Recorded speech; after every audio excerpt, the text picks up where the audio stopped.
ni msongo wa mawazo, ama kwa namna nyingine tunaweza tukasema ni stress.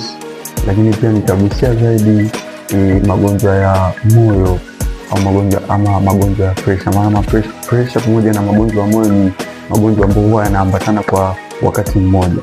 Nikianza na msongo wa mawazo kiujumla, tunajua mapenzi ni feelings. Mapenzi ni hisia, na hisia huwa zinatengenezwa kutoka kwenye mind, zinatengenezwa kutoka kwenye akili. Kwa hiyo moja kwa moja mtu akiathiriwa kimawazo, mtu akiathiriwa katika mfumo wa kufikiria, moja kwa moja huwa inapelekea afya mapenzi kuwa disrupted.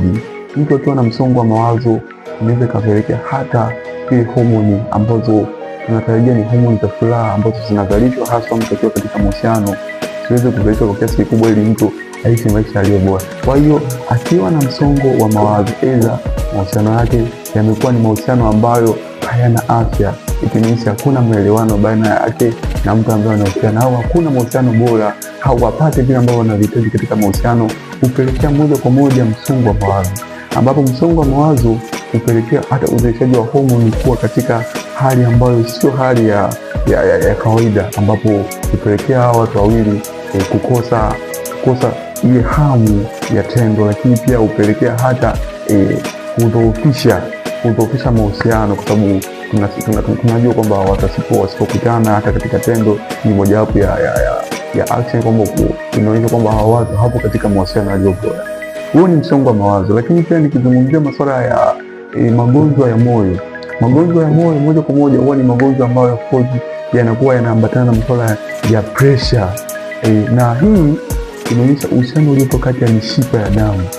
Mishipa ya damu inapokuwa imeathiriwa, moja kwa moja hupelekea mtiririko wa damu kutokuwa katika hali ambayo ni hali ya usalama katika mwili. Hivyo basi, na tunajua homoni kama homoni huwa zinakuwa zinapita katika mfumo wa damu. Kwa hiyo magonjwa ya moyo yanapokuwa yanaathiri mwili, ina maana moja kwa moja yanaenda yanaathiri pia mfumo wa homoni, ambao homoni ndio tunatarajia kabisa. Homoni kama homoni ni mfumo ambao umebeba hisia za mwanadamu, kwa sababu homoni kitaalamu tunasema huwa zinastimulate hasa hisia. Hasa mtu akiwa na magonjwa ya moyo, of course moja kwa moja ile hamu ya tendo hupungua. Lakini pia hata kama atajihusisha na masuala ya mapenzi baina ya mtu ambaye anahusiana, hatafanya, lakini sio katika ile hali ambayo hanafurahia tendo. Haya ni magonjwa ambayo moja kwa moja yanaathiri afya ya mapenzi. Lakini pia ukiachana na magonjwa haya, ipo tena fakta nyingine ambayo tunasema ni mtindo wa maisha.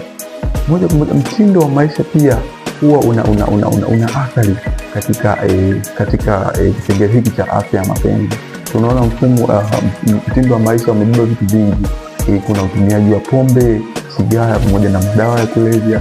Lakini ukiachana na hivyo ni masuala ya lishe iliyo bora, au lishe kama lishe. Nitaizungumzia hapo mbele lishe ni kwa namna gani inaweza athiri masuala ya afya ya mapenzi. Lakini ukiachana na masuala ya lishe, kuna masuala ya mazoezi ya mwili, moja kwa moja pia yenyewe yana athari katika mfumo wa afya ya mapenzi.